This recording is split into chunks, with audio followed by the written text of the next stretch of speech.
حج کی تیاری۔ 8 ذوالحجہ حج کا پہلا دن۔ 8 ذوالحجہ کی رات منی کی تیاری مکمل کریں۔ سر کے بال سنواریں اور خط بنائیں، مونچھیں کتریں، ناخن کاٹیں، زیر ناف اور بغل کے بال صاف کریں۔ احرام کی نیت سے غسل کریں ورنہ وضو کریں، اور پھر مرد ایک سفید چادر باندھیں اور دوسری اوڑھ لیں۔ خواتین چہرے پر کپڑا نہ اوڑھیں، اور اگر ماہواری کے ایام ہوں تو نفل نہ پڑھیں، اور مرد حضرات اگر مکروہ وقت نہ ہو تو حرم شریف میں آ کر احرام کی نیت سے 2 رکعت نفل سر ڈھک کر ادا کریں، اور خواتین گھر کے اندر نفل پڑھیں۔ اب مرد حضرات اپنا سر کھول لیں، اس طرح نیت کریں: اے اللہ، میں حج کی نیت کرتا یا کرتی ہوں، اس کو میرے لیے آسان کر دیجیے اور قبول کر لیجیے، اور فوراً 3 مرتبہ لبیک کہیں، اور خواتین آہستہ آہستہ آواز سے کہیں اور دعا کریں: اب احرام کی پابندیاں شروع ہو گئیں، ان کا خیال رکھیں۔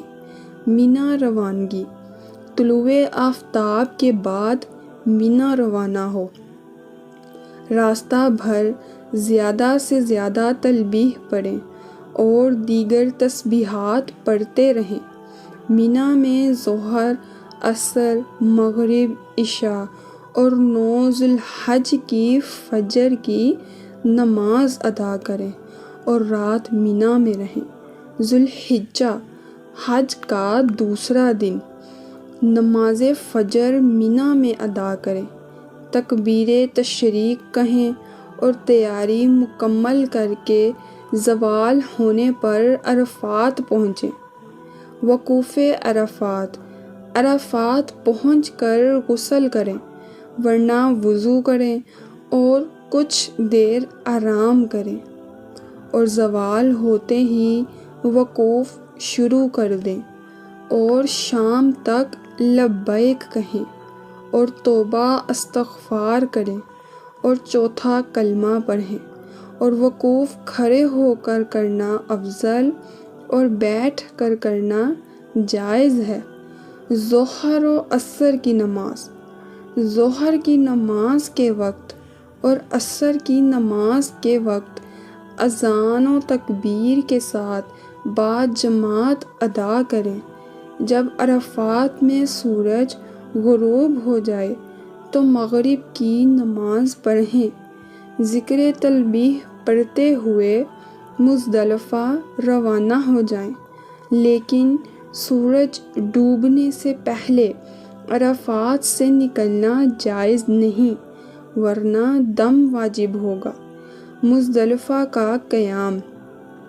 مزدلفہ میں مغرب اور عشاء کی نماز ملا کر عشاء کے وقت ادا کریں، اور دونوں نمازوں کے لیے صرف ایک اذان اور ایک اقامت ہی کہی جائے، اور مغرب کی نماز جماعت کے ساتھ ادا کریں۔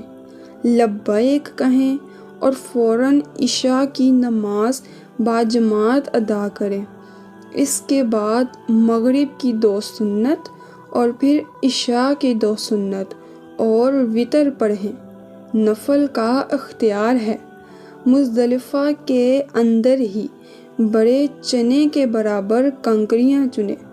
صبح صادق ہوتے ہی اذان دے کر سنت پڑھ کر فجر کی نماز باجماعت ادا کریں اور وقوف کریں۔ 10 ذوالحجہ حج کا تیسرا دن۔ رمی۔ آج سب سے پہلا کام منی پہنچ کر جمرۃ العقبہ پر 7 کنکریاں الگ الگ ماریں کنکریاں مارنے کا طریقہ یہ ہے کہ جمرات العقبہ سے کم از کم 5 ہاتھ کے فاصلے پر کھڑے ہوں، پھر بسم اللہ، اللہ اکبر پڑھ کر، اور خواتین آہستہ آہستہ آواز سے پڑھ کر ایک کنکری داہنے ہاتھ سے جمرہ کے ستونوں کی جڑ پر پھینک دیں۔ کچھ اوپر بھی لگ جائے تو کوئی حرج نہیں، مگر احاطہ میں کنکری کا گرنا ضروری ہے۔ جمرہ کو کنکری مارتے ہی تلبیہ بند کر دیں اور رمی کے بعد دعا کے لیے ہاتھ نہ اٹھائیں اور یوں ہی قیام گاہ چلے آئیں۔ اس کے بعد قربانی کریں۔ قربانی کے 3 دن مقرر ہیں: 10، 11، 12 ذی الحج۔ دن میں، رات میں، جب چاہیں قربانی کریں۔ 11 ذی الحج قربانی اکثر آسان ہوتی ہے۔ قربانی خود کریں یا اعتماد والے شخص سے کروائیں۔ حلق یا قصر۔ حاجی جب تمام ارکان حج سے فارغ ہو جاتا ہے تو پورے سر کے بال منڈواتا ہے۔ طواف زیارت کریں۔ اس کا وقت 10 سے 12 ذی الحجہ کے آفتاب غروب ہونے تک ہے۔ زیارت دن میں، رات میں، جب چاہیں کریں۔ طواف باوضو ضروری ہے، البتہ طواف زیارت کی نیت بھی کی جائے۔ خواتین کو ماہواری ہو یا نفاس کی حالت میں ہو تو طواف زیارت اس حالت میں نہ کریں بلکہ پاک ہونے کا انتظار کریں۔ حج کی سعی۔ اس کے بعد سعی کریں، یعنی صفا و مروہ کے درمیان 7 چکر لگائیں اور پہاڑ پر چڑھیں۔ سعی باوضو کرنا سنت ہے۔ منا واپسی۔ سعی سے فارغ ہو کر منا واپس آ جائیں اور رات منا میں بسر کریں۔ 11 ذی الحجہ حج کا چوتھا دن۔ جمرات کی رمی 11 تاریخ کو زوال کے بعد تینوں جمرات پر 7 کنکریاں مارنی ہیں، عموماً غروب آفتاب سے ذرا پہلے، اور رات میں رمی کرنا ذرا آسان ہوتا ہے۔ جمرہ اول یعنی پہلے ستون پر 7 کنکریاں مار کر ذرا سا آگے بڑھ کر قبلہ رو ہو کر اور ہاتھ اٹھا کر حمد و ثنا کر کے جو دل چاہے دعا کریں۔ اس کے درمیانی ستون پر کنکریاں ماریں اور قبلہ رخ ہو کر دعا کریں۔ اس کے بعد جمرہ عقبہ پر 7 کنکریاں ماریں اور رمی بغیر دعا کیے واپس آ جائیں۔ پھر قیام گاہ میں آ کر تلاوت، ذکر اللہ، توبہ، استغفار اور دعا میں مشغول رہیں اور گناہوں سے دور رہیں۔ 12 ذی الحج حج کا 5واں دن۔ 11 ذی الحج کی رمی کے بعد اختیار ہے کہ منا میں رہیں یا مکہ مکرمہ واپس آ جائیں۔ اگر مکہ میں آنے کا ارادہ ہو تو غروب آفتاب سے پہلے پہلے حدود منا سے نکلنا مکروہ ہے۔ ایسی حالت میں آپ کو چاہیے کہ رات میں منا میں قیام کریں اور 13 تاریخ کی رمی کر کے واپس آ جائیں۔ حج مکمل ہوا۔ الحمدللہ حج پورا ہوا۔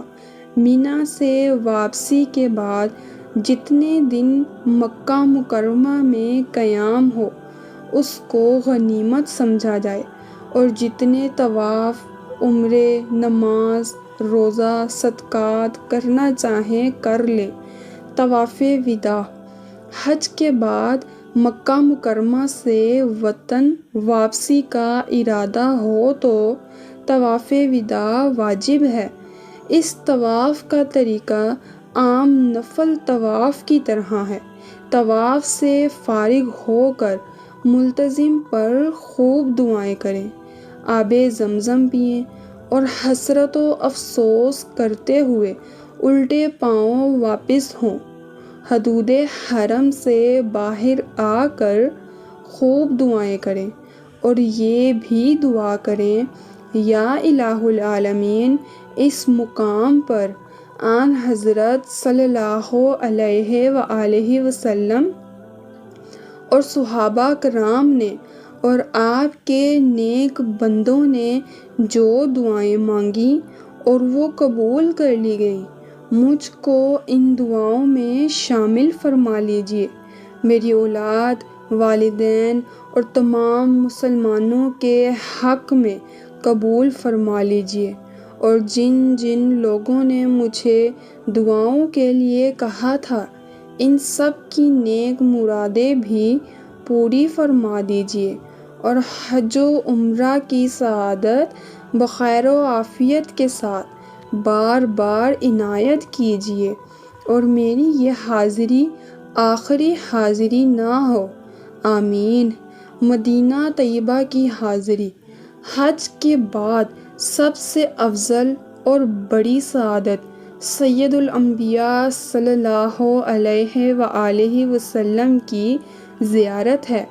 آپ کی محبت و عظمت وہ چیز ہے جس کے بغیر ایمان درست نہیں رہ سکتا، لہٰذا دیار مقدس میں پہنچنے کے بعد روضہ اقدس کے سامنے حاضر ہو کر درود و سلام کی پیش کرنے کی سعادت اور اس پر ملنے والا بے شمار ثمرات و برکات حاصل کریں، جو دور سے درود و سلام پڑھنے سے حاصل نہیں ہوتے۔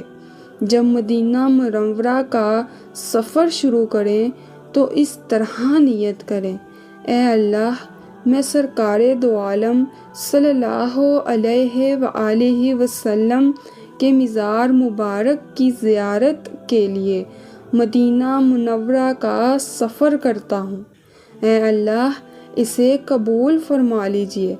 اس سفر میں سنتوں پر عمل کا خاص خیال رکھیں، درود و شریف بکثرت پڑھیں۔